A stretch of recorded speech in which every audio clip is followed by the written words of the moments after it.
السلام علیکم ورحمۃ اللہ وبرکاتہ۔ الحمدللہ رب العالمین والصلاة والسلام علی سید الانبیاء والمرسلین وعلی آلہ وصحبہ اجمعین، اما بعد، اعوذ باللہ من الشیطان الرجیم، بسم اللہ الرحمن الرحیم۔ فمن یرد اللہ ان یہدیہ یشرح صدرہ للاسلام، صدق اللہ العظیم۔ قابل احترام بزرگوں، دینی بھائیوں اور عزیز ساتھیوں، اللہ تبارک و تعالیٰ کا بڑا کرم ہوا، اس کا احسان ہوا کہ رب العالمین نے ہم سب کو دین کی بات کہنے اور سننے کی توفیق عطا فرمائی۔ ابھی میں نے آپ حضرات کے سامنے قرآن کریم کی آیت کا ایک ٹکڑا پڑھا، جس کا سادہ سا ترجمہ یہ ہے کہ اگر اللہ تبارک و تعالیٰ کسی کو ہدایت دینے کا ارادہ فرماتا ہے تو اس کے سینے کو اسلام کے لیے کھول دیتا ہے۔ اسی طریقے کا واقعہ ہے حضرت زید بن ثانہ رضی اللہ عنہ کا، کہ جب اللہ تبارک و تعالیٰ نے ان کو ہدایت دینے کا ارادہ فرمایا تو ان کے دل کے اندر یہ بات ڈالی، اور انہوں نے سوچا، کیونکہ یہ یہودیوں کے بڑے عالم تھے، جو آخری نبی تھے یعنی حضرت محمد صلی اللہ علیہ وسلم، ان کی نشانیوں کے بارے میں، نبوت کی نشانیوں کے بارے میں پڑھ رکھا تھا، تو ان کے دل کے اندر خیال آیا کہ میں رسول اللہ صلی اللہ علیہ وسلم کی نبوت کی جو نشانیاں ہیں وہ تمام نشانیوں کو جانتا ہوں، سوائے دو نشانیوں کے جن کو میں ابھی تک نہیں پہچان پایا ہوں۔ وہ نشانیاں کیا تھیں کہ نبی کی بردباری اس کے غصے کو بڑھاتی نہیں ہے بلکہ کم کرتی چلی جاتی ہے، اور دوسری نشانی یہ تھی کہ نبی کے ساتھ یعنی آپ صلی اللہ علیہ وسلم کے ساتھ جتنا بھی نادانی کا معاملہ کیا جائے تو اس سے نبی کی بردباری بڑھتی ہی چلی جاتی ہے۔ یہ واقعہ بیان کرتے ہیں کہ ایک مرتبہ رسول اللہ صلی اللہ علیہ وسلم اپنے حجرے سے باہر تشریف لے کر آئے، ومعہ علی بن ابی طالب، اور ان کے ساتھ میں حضرت علی رضی اللہ عنہ تھے۔ فَأَتَاهُ رَجُلٌ عَلَى رَاحِلَتِهِ كَالْبَدَوِيِّ، کہ ایک دیہاتی آدمی اپنی سواری لے کر حضور پاک صلی اللہ علیہ وسلم کے پاس آیا اور آ کر کے کہا، اے اللہ کے رسول، میں فلاں قبیلے کی بستی سے آیا ہوں اور میرے بستی کے لوگوں نے اسلام قبول کیا ہے، اس بات پر کہ میں نے ان سے کہا تھا اگر تم اسلام کو قبول کر لو گے تو اللہ تبارک و تعالیٰ تمہارے اوپر رزق کے دہانے کھول دے گا، لیکن اے اللہ کے رسول، اس وقت وہاں قحط سالی پڑی ہوئی ہے، بارش بالکل نہیں ہو رہی ہے، اور مجھے یہ خوف ہے کہ جس لالچ میں انہوں نے اسلام کو قبول کیا تھا وہ چیز نہ ملنے کی وجہ سے، یعنی کھانے پینے کی چیز مہیا نہ ہونے کی وجہ سے، وہ اسلام کو نہ چھوڑ بیٹھے۔ اگر آپ کے پاس کوئی چیز ہے تو آپ مجھے دے دیں، میں ان کے پاس لے جا کر تقسیم کر دوں گا۔ تو فرماتے ہیں کہ رسول اللہ صلی اللہ علیہ وسلم نے حضرت علی کی طرف دیکھا تو حضرت علی رضی اللہ عنہ نے فرمایا، یا رسول اللہ، ما بقی منہ شیء،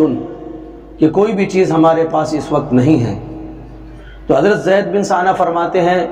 کہ مجھے موقع مل گیا ان نشانیوں کو آزمانے کا اور نبوت کی ان نشانیوں کو پہچاننے کا، اور میں آپ صلی اللہ علیہ وسلم کے سامنے آیا اور میں نے آ کر کہا کہ پیسے میں آپ کو دے دوں گا اور آپ مجھے فلاں وقت پر فلاں باغ کی کھجوریں اتنی مقدار میں ادا کر دینا۔ رسول اللہ صلی اللہ علیہ وسلم نے فرمایا، لا تسمی حائط بنی فلان، کہ تم کسی فلاں باغ کی کھجوروں کو متعین مت کرو، تمہیں اتنی کھجوریں چاہیے، ان پیسوں کے بدلے میں وہ ہم تم کو دے دیں گے۔ تو حضرت زید بن ثانہ فرماتے ہیں کہ میں راضی ہو گیا، کوئی بات نہیں، ہمارا سودا طے ہو گیا، اور میں نے اپنے تھیلے سے نکال کر 80 مثقال سونا رسول اللہ صلی اللہ علیہ وسلم کو کھجور کے بدلے میں دے دیا، اور وہ سونا رسول اللہ صلی اللہ علیہ وسلم نے اس دیہات سے آنے والے شخص کو دے دیا، اور اس سے کہا کہ اپنی بستی میں جا کر اس کو انصاف کے ساتھ اور پورا تقسیم کر دینا۔ آگے حضرت زید بن ثانہ فرماتے ہیں کہ وہ وقت جس وقت رسول اللہ صلی اللہ علیہ وسلم کو کھجوریں لوٹانے تھی، ابھی وہ وقت آیا نہیں تھا، ابھی 2-3 دن باقی تھے۔ رسول اللہ صلی اللہ علیہ وسلم ایک شخص کے جنازے کے لیے باہر تشریف لائے، اور آپ کے ساتھ میں حضرت ابو بکر بھی تھے، حضرت عمر بھی تھے، اور حضرت علی بھی تھے، حضرت عثمان بھی تھے، اور چند صحابہ بھی تھے۔ کہ جب رسول اللہ صلی اللہ علیہ وسلم نماز سے فارغ ہو گئے اور آپ ایک جگہ بیٹھے، تو میں رسول اللہ صلی اللہ علیہ وسلم کے پاس بیٹھا، میں نے آپ کا گریبان پکڑ لیا اور میں نے غصے کی نظر سے وَنَظَرْتُ إِلَيْهِ بِوَجْهٍ غَلِيظٍ، میں نے غصے والے چہرے سے آپ صلی اللہ علیہ وسلم کی طرف دیکھا۔ قلت له، اور میں نے کہا، یا محمد الا تقضینی حقی، میرا حق کیوں نہیں ادا کرتے؟ فواللہ، اللہ کی قسم، ما علمتم بنی عبد المطلب، میں نے جان لیا کہ بنی عبد المطلب کے اندر ٹال مٹول والی عادت ہے، وہ لوگوں کی چیزیں تو لے لیتے ہیں لیکن وقت پر نہیں لوٹاتے۔ اور کہتے ہیں کہ حضرت عمر مجھے بڑے غصے سے دیکھ رہے تھے، اور انہوں نے آ کر مجھ سے کہا کہ اگر اللہ کے رسول کی مجلس کا احترام نہ ہوتا تو ابھی اپنی تلوار سے تمہاری گردن اڑا دیتا۔ جب میں نے یہ کہا تو رسول اللہ صلی اللہ علیہ وسلم نے مجھ سے کہا کہ اے عمر، تمہیں اس طریقے سے بات نہیں کرنی چاہیے تھی، تمہیں تو ان سے یہ کہنا تھا کہ ابھی تمہارا وقت پورا نہیں ہوا، اور وقت پہ آ کے تم تمیز سے بات کرتے، اچھے اخلاق سے بات کرتے، اور مجھ سے کہتے کہ اللہ کے رسول اس کا حق ادا کر دیجیے۔ اب ان کو لے کر جاؤ، اور ان کا جتنا سونا ہے اس کے بدلے میں جو ہمارا معاملہ طے ہوا ہے، یہ وہ کھجوریں ان کو دو، اور 20 سا کھجور ان کو زائد دینا، کیونکہ تم نے ان کو جو برا بھلا کہا ہے اس کے بدلے میں 20 سا کھجور ان کو زیادہ کر کے دینا۔ حضرت عمر مجھے لے کر گئے، اور جتنا ہمارا معاملہ طے ہوا تھا وہ کھجوریں مجھے دی، اور 20 سا کھجوریں اور زیادہ دی۔ میں نے کہا کہ یہ زیادتی کس وجہ سے ہے؟ کہنے لگے کہ اللہ کے رسول صلی اللہ علیہ وسلم نے مجھ سے کہا ہے کہ ان کو 20 سا کھجور زیادہ دینا۔ اس کے بعد حضرت زید بن ثانہ فرماتے ہیں کہ میں نے حضرت عمر رضی اللہ عنہ سے فرمایا، وَتَعْرِفُنِي یا عمر، کیا تم نے مجھے پہچانا نہیں؟ قال، حضرت عمر فرماتے ہیں، لا، میں نے آپ کو نہیں پہچانا۔ حضرت زید بن ثانہ کہتے ہیں، میں نے کہا، انا زید بن ثانہ، کہ میں زید بن ثانہ ہوں۔ یہ سن کر حضرت عمر رضی اللہ عنہ فرمانے لگے کہ وہ یہودیوں کے اتنے بڑے عالم؟ میں نے کہا ہاں۔ حضرت عمر نے کہا کہ آپ یہودیوں کے اتنے بڑے عالم ہیں اور آپ کو بات کرنے کی تمیز نہیں؟ آپ نے رسول اللہ صلی اللہ علیہ وسلم سے کس طریقے سے بات کی؟ فرمانے لگے کہ مسئلہ یہ ہے کہ میں رسول اللہ صلی اللہ علیہ وسلم کی نبوت کی تمام نشانیاں جانتا ہوں سوائے 2 نشانیوں کے۔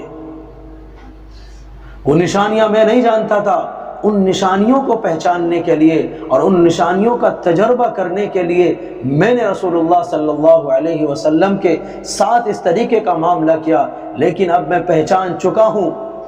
ان نشانیوں کو جن کو میں نہیں جانتا تھا، اور تم گواہ رہنا، میں اس بات کی گواہی دیتا ہوں کہ میں اللہ کے ایک ہونے اور رسول اللہ صلی اللہ علیہ وسلم کے نبی ہونے اور اسلام کے سچے ہونے کی گواہی دیتا ہوں، اور میں اپنا آدھا مال رسول اللہ صلی اللہ علیہ وسلم کی امت کے لیے وقف کرتا ہوں۔ حضرت عمر رضی اللہ عنہ نے فرمایا کہ آدھے مال کی بات مت کرو، بلکہ کچھ مال کی بات کرو، تمہارے اندر اتنی طاقت نہیں ہے اور اتنی وسعت نہیں ہے کہ تم رسول اللہ صلی اللہ علیہ وسلم کی آدھی امت پر اپنا مال تقسیم کر سکو۔ کہنے لگے کہ میں نے چند مال رسول اللہ صلی اللہ علیہ وسلم کی امت کے لیے وقف کر دیا۔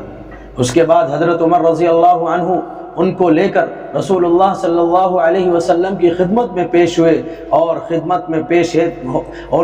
میں پیش ہوتے ہی کلمہ پڑھا، اشہد ان لا الہ الا اللہ و اشہد ان محمدا عبدہ و رسولہ۔ اور اس کے بعد یہ حضرت زید بن ثانہ کئی غزوات کے اندر شامل ہوئے، اور غزوہ تبوک میں لوٹتے ہوئے یہ شہید ہو گئے۔ تو کہنے کا مقصد یہ ہے